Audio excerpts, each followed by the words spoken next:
Welcome to the Beyond Pain podcast with your host, Joe Gambino and Joe LaVacca. Join the two Joes, two physical therapists, as they discuss how to navigate the uncertainties of pain so you can move beyond it and get back to the activities you love most. This podcast is for Joe, and their guests to share their clinical thoughts and ideas based on their collective clinical experiences. Can this information be for you? Maybe, but we cannot know for sure. Therefore, it is always worth talking to your healthcare provider to make the best decisions in your care before you implement anything on this podcast. And please use common sense. Welcome back to the Beyond Pain podcast. I am one of your hosts, Joe Gambino, and I'm here with our other host, Mr. Joe LaVacca over there. We are back, ready forever. You can find us on Instagram, myself at Joe Gambino DPT, LaVacca over there at strengthinmotion_PT. You can also find us on Instagram as a podcast, Beyond Pain Podcast, and on YouTube if you want to see our pretty faces, Cups of Joe _PT. And that is where we are hiding out in plain sight. Welcome back, Joey boy. It's good to be back. And like I was saying, it's good to just be hanging with the one and only Mr. Joe Gambino today. Lots of guests. We got a guest next week coming on too. So it's been fun, but there's nothing like some quality time with you, Dr. Gambino. Yes, I'm looking forward to today. I will say though, the guests are nice. There's a little bump in listenership. We still are just shy, Joe. I'll say it here on the podcast, just shy of getting 1,000 ears in a month. We've topped out like 970, 980. So if you're listening, please drop us a review. Please share this podcast. Help us break the hump. Climb the charts, baby. Here we go. That's it. I like it. All right. So yeah, and that's actually really encouraging because for people who want to hear different things or are interested in different topics, here's another plea.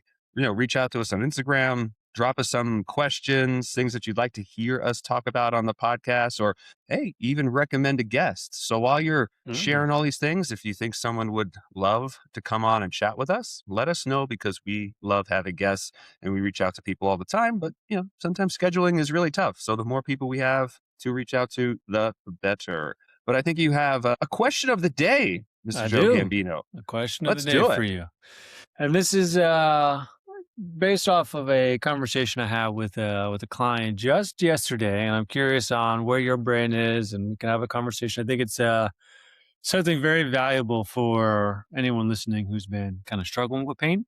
Especially when it comes to exercise and movement and things like that. So the question for you, and maybe there's two questions here, but we'll start with the first one, and then I think we can just kind of bleed into the next one, is how does somebody know if they've done too much, just enough, or not enough in a sense? And I think the big thing is like, obviously if someone has like pain in the moment, they know, okay, maybe I shouldn't do this. But especially in times when pain shows up after, a day later, 2 days later, or something like that. And then subsequently, we can talk about how does somebody know if they're on the right track with their program, depending on how pain is going. So take it off. Yeah. Now, I guess a clarifying question for your question, because you brought up pain and you brought up sort of some stuff in the moment. So was this a conversation with your client about knowing if I'm doing enough training or loading in the moment, or that repercussion thereafter? Like, hey, I was okay. Now I have pain. How did I know I didn't go too hard? So is it more of a pain conversation? It was more of how do I know when to pull back, when to keep going? Like, when is it too much? Because it never hurts during. It's always an after response. Got it. This is wonderful because this was actually a conversation I had with a client yesterday as well. Hey. And I think it's so interesting how similar interactions go with people in persistent pain, and the questions that come up, the concerns that come up. For this particular client, she was talking about her training in specifically regards to walking and in regards to sprinting. So she's had pain for 4 years, didn't really notice a specific mechanism, right? Just something that kind of creeped up. Has been doing okay with progressions, was able to get down to different shoes, has been able to go back to strength training, if you will, doesn't have a lot of consequences from squats and deadlifts. But what she brought up was, when I'm taking more than about 5,000 or 6,000 steps in a day, I'm aching at night. My feet hurt at night. If I'm doing some sprinting intervals on the treadmill, I'm not really in pain then, but then I get my feet ache and they burn at night. And almost to the point where she couldn't actually put her foot flat on the floor, and she would rely on her husband who luckily seems like a wonderful person, to kind of actually almost like help her around a bit. Mm. So what we started talking about was, in the moment of exercise, one of its gifts is how much you're flooded with these feel-good chemicals. We have endorphins, Mm. we have myokines, we have a boost to your immune system. We have a lot of things that are going to drop pain sensitivity. We also have a lot of things distracting us. So when you're on the treadmill running full speed, the thing I always think about when I'm doing that is don't die. Don't trip. Don't have my chin scrape against the treadmill that's running 10, 12 miles an hour, whatever the case is. And I'm just literally trying to get to that 60-second mark. So there's a lot of things competing for your attention. And one of the things we talked about on the podcast many times is that pain is an experience. It's a conscious experience. So when you have all these different drivers competing for your consciousness, well, our brains and our nervous systems subdue the things that are a little bit less important. In this case, staying alive on the treadmill, it's probably not conducive to have foot pain, because then I'll pull up or I'll start limping. I won't be able to keep up. And that's going to be a problem for my survival in the moment. So now we flash forward to that evening, or maybe with your client a day or two later. Hey, and I have pain. First question I ask, is it a reasonable trade-off? Think about what you did in the gym. She, let's say, ran, quote unquote, for 10 minutes, right? You do a minute on, minute off. That was at least her intervals that she was working with. Is running or training for 10 minutes a reasonable trade-off for you to be in pain for 10 hours? I don't know the answer to that, because there's the kind of current in the moment reward that you're getting, the fitness, the strength, the heart rate response, the community. Maybe you're doing it with F45 and Orange Theory. And then there's this consequence, if you will, a little bit later on. So the first thing I always like to say is, was it worth it for you? Would you keep doing it if that was always the response you would get? It wouldn't get worse, but maybe that is the response that you would get. Is that, we'll pause there. Is that something that you consider with clients, like this trade-off response? I think the trade-off response is usually something, especially if there's something like important to them. As times when I'm asking, especially that question, like, is the risk reward, is understanding that you might have some pain after something that you're okay with, and then let them kind of figure that out. I think it was interesting because I don't really actually talk about too much like the feel good chemicals with training, like being distracted, especially when you have like mostly night pain versus like in the day. And the way that my brain kind of filters it out is usually it's like I would put that in like a volume issue, right? Like you can do it in the moment. It's not enough to like cause pain, maybe for some of those other reasons, or maybe just because it's not, enough stress to cause it in the moment. But then along with the rest of your day, all the other stressors, and towards the end of the day, the next day, right? Like that's when that pain response starts to kick in. So I think I think that's definitely an interesting way to, it should be talked about a little bit more, in my opinion, because, you know, I think that's one of the reasons why someone will have this kind of disconnect from pain, like happening, even if it's just like a few hours later. And yeah, so I think we're on the same page with there. And the trade-off thing for me, particularly, I use in cases where there's something like more important for them. Otherwise, we're going to try to figure out like, what happens if we make some minor changes? Like if like that person, instead of doing like a 10 minutes on the treadmill, what happens if we did 10 minutes of running, but we also spaced it out with some walking in between? Like, does that make her pain at night like way better? Sure. Like, those are the things that I'm like interested in. Like, what can we figure out here so you can keep doing it? You can get that. Hey, yes, I'm still running. It may not be exactly what you want, but I'm also sure only running 10 minutes on the treadmill and then having pain later is also not something that she wants, right? So Right. that's where my brain goes as well. Yeah, and to that scale, right? And I think that was really the question I was asking her was, you're in pain, which is one thing, but it seems like you're suffering, which is another thing, right? It's impacting your and your husband's relationship. It's impacting your ability to walk your dog. It's impacting your ability to enjoy your evening, right? So that's a really valid question that we need to explore, right? Is that moment in time for 10 minutes of fitness, if you will, worth the trade-off of a night with your husband or a night with your friends or a night with your kids? And if the answer is yes, well then, okay, we're probably actually not having that conversation. But since you're here, I'm thinking that we want a different outcome. And the reason why I started kind of thinking a little bit more about these hormonal shifts with pain is because we're often very comfortable talking about the anatomy of pain, right? All the macro or the big stuff around pain, your tendons and your joints and your nerves and your tissues. But the physiology of pain is probably what's hiding behind the curtain. right? The cellular response, the immune response, the hormonal response. And I think it just gives people some sort of comfort knowing, hey, look, when you're poured with adrenaline and cortisol, and the common analogy is the battlefield, right? You and I go into battle, I get shot in the leg, you get shot in the leg, but we're still going to run forward trying to survive, or you're going to carry me out of there with a bullet in your leg, not even knowing that you were seriously hurt until we get to safety. And then you collapse in pain and I collapse in pain. And it's like, well, what the hell? Well, right then and there, the reappraisal was, okay, we're out of danger. Now survival shifts to taking care of yourself. And so those flood of hormones then flip flop, right? And a lot of this stuff obviously can happen instantaneously. When you think about your emotions, right? Sometimes you just get sad instantaneously, you get angry instantaneously, you get a little worried instantaneously, right? So even though these processes may take a few seconds or a few minutes, the conscious experience of them seems like a very sudden shift. So when people know that, then it also gives them an out later on to say, well, what else can establish maybe some feel good responses for you? Is it, like you said, spacing out the run? Have we tried maybe a 5-minute sprint, rest 3 minutes, 5-minute sprint? Is that enough to just sort of like shift your response later on? Is it maybe you're going to do some soft tissue work or breath work after your sprint, or when you get home to sort of signal again another kind of safety response for you? Will that help? Right.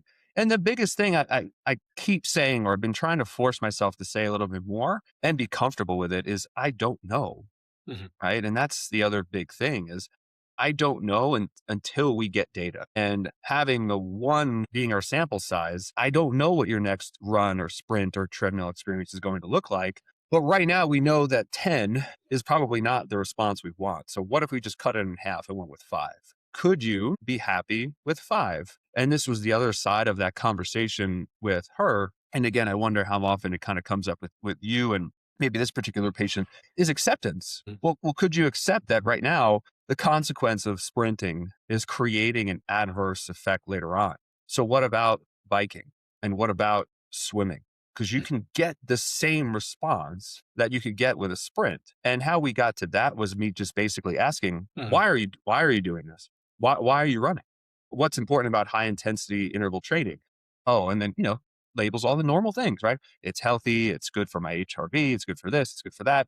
Right? She was very educated. So if you're doing it for those reasons, then guess what? Bike will also give you those outcomes. A swim will also give you those outcomes. And the funny thing was, she immediately was like, I hate swimming. And I was like, well, yeah, I'm not saying that you have to love it.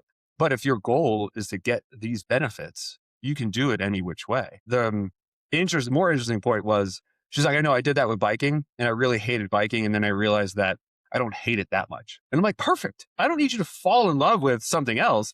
I just need you to not hate it enough to not do it. So with acceptance, how does that conversation spring out for you typically? Because I think, again, we've danced around it a little bit here, and it's tough for clients to admit acceptance as a way of just like lateralizing what they're going to do in a day or changing up what they're going to do in a day versus, I have pain. Joe told me I should accept this and be happy. Yeah, no, I think the acceptance is good in situations like this where a movement is just like so painful and there's just such a consequence at the end of it where it's really affecting someone's life. And in that case, right, like I'm always a proponent of like, what can we do? How can we modify so you don't have to stop doing it? So if it's something you enjoy, you can continue doing it. But at some point, if it's just like detrimental to your recovery, your life and actually getting better, then the conversation has to be had. They have to have an acceptance and we have to then figure out what's the next most important thing that we can kind of shift to allow someone to feel like they're still being active, they're still reaching their goals, they're still doing all those things while we're recovering from the injury or from the pain. The person that I was talking to yesterday, it's not like almost like it's just like constant upper back soreness, tension, pain. And as she becomes more active in lots of different ways, that will kick up. So whether that's like doing stuff around the house, whether it's doing stuff in the garden, whether it's like weight training, whether it's yoga, like there's a lot of things, right? So now we can't really like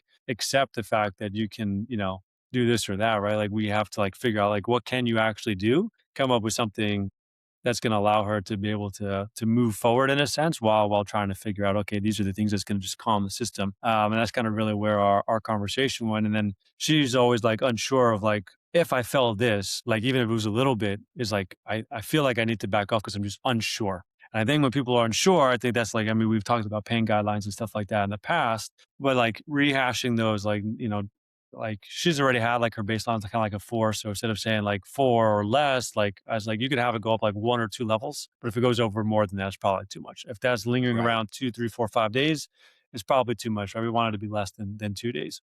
And then I caveated that with we're also looking at like the long term, like what happens like week over week versus like Yeah. just that 48-hour period, Sure. because she also has some like lower back issues, like SI joint stuff, and that's been getting better. And we've been working together for like a couple months now. So that stuff's been getting better. She's like, oh, when I do this, I feel sore. And then my follow-up question was like, okay, well, how is it like feeling overall? And she's like, well, I still get some pain. Like I did like a bunch of gardening and like I felt like some discomfort afterwards, but it's not happening as much and the pain's not as bad. It's like, see, that's like, now we can kind of compare these two things, even though it's not apples to apples here. You're doing something is driving some low-level pain. It goes away quickly. And then now we're looking at the response over time, and the frequency and intensity of pain is improving and you're able to do more. And that's a good sign that we're moving in the right direction. We're not just looking at pain anymore.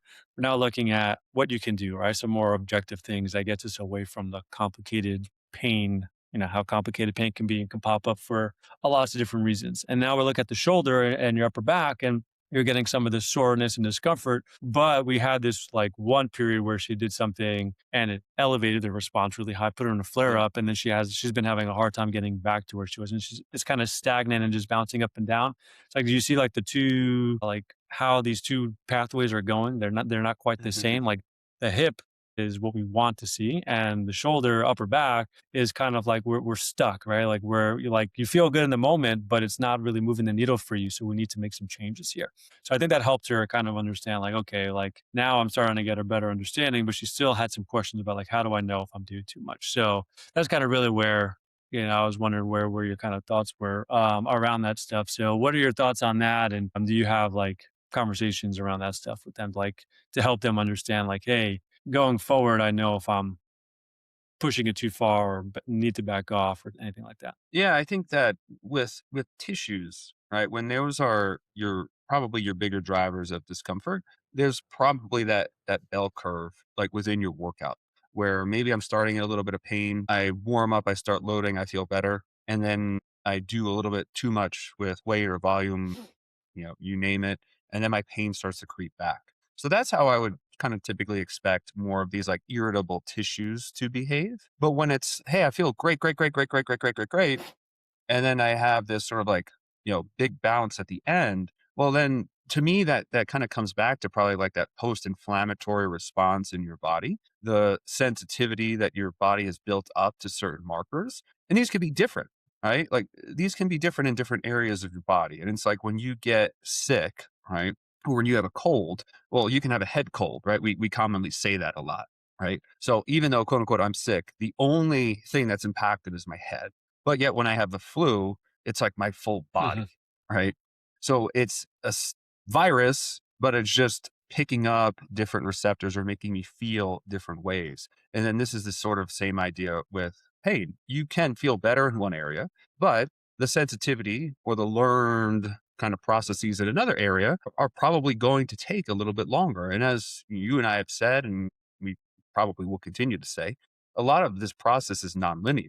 So what works in one area in 2 sessions or 2 visits or 2 weeks or 2 months could be the thing that will work, or probably should be the thing that will work in the other area, but it's just going to take a little bit of a longer time. And I think with that process in mind of look at how long pain lasts with knee pain and back pain and shoulder pain and foot pain. A lot of these things last months, if not years. So this is where the chronic pain definition of, if your pain lasts longer than 3 months, you're in chronic pain. That never made a lot of sense to me because most of these things are going to last longer than 3 months. So does that mean every single person we see is a chronic pain patient? Or does that mean we just need to redefine what chronic pain variables are? Now, I think from a standpoint of behavior, yeah, probably after 3 months, if you and I and our clients are in pain, we're going to probably be like, hey, something's not working. I have to change the way I think, I feel, I move, blah, blah, blah. And some of that could be protective. Hopefully they find us before they do that. But then that process could take twice as long to undo, right? And sometimes it's just as simple as like asking, well, where's your home? Right? Well, you might give a reflexive answer of North Carolina, or you might give a reflexive answer of Queens, right? Both of those things are true, right? Those are home for you. But you didn't unlearn that home was Queens because you moved to North Carolina. And in some way, shape, or form, North Carolina will probably always be a little bit of home to you, even if you move away from there. So all of these learned things, right, they don't just go away instantly with education. They don't just go away instantly with an exercise program, and they come back. They are living, breathing organisms. Like a thought is a breathing, living thing that you can see, like cellular synapses and connections and all this other stuff. So for as much as we're trying to eradicate it, and as much as we're trying to boost your hormones and boost your chemicals with all this feel good stuff, you'll still have receptors for pain in your body. So the coping strategies with flares, and I think we might have talked about flumps, like flare up emergency management plans or whatever. I always find that word funny. What are we going to do? Like, don't reset, don't start over. What's your flump for today? What's your flare up plan for today? And then what does tomorrow bring? I don't know. If we need a flump again, we'll flump again. But if you can go back to the gym, then there's no reason maybe to take it easy. Just listen to your body, right? Because I think then a lot of people have a flare and they're like, okay, I gotta ease back into everything. And I'm like, well, why? Just pick up where you left off. See how you feel, right? You earn the right to get there, and your pain shouldn't take that away from you. So I think that's where I'd probably leave that conversation, unless you have other thoughts or questions that you want to explore. And I hope that that was somewhat helpful to answers your question originally. It does answer my question. I was curious to where your brain was. And I like the last point of, as far as, that's kind of like exactly where our conversation left off. It was like, hey, you have pain. And, if we're really kicking up there, right? Like, it should just tell us that we don't need to stop. We just maybe need to modify a little bit, right? Like, maybe there was one thing in there that really ticked you over the edge. Maybe it was just volume. Like, just come back in, keep, like, once it comes down back to baseline, like, you can just come back in, just take it just a teeny bit easier, see how you respond. And then from there, you can always like turn it back up. But like, you want to stay away from I need to stop, I need to change the plan completely, because I think that's where a lot of people run into issues, is that the second they have pain, they think it's bad, they think it's wrong, and then they question everything, they change their plan, right? And then you'll never really get to see what happens, because you can't stick to something for long enough.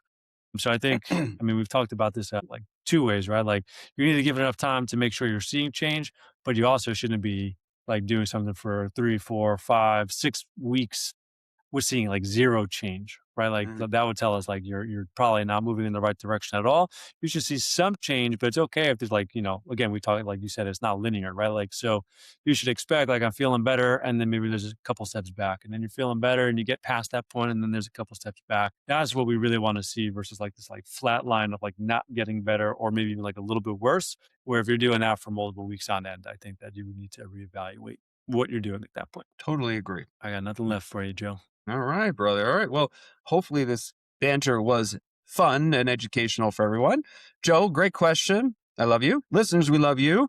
Thanks for tuning in. And please, like we said, help us break that 1,000 listener barrier. Share with a friend, share with a loved one, tag, like, subscribe, 5 stars. We love you. And we'll see you next week for another exciting episode of the Beyond Pain podcast.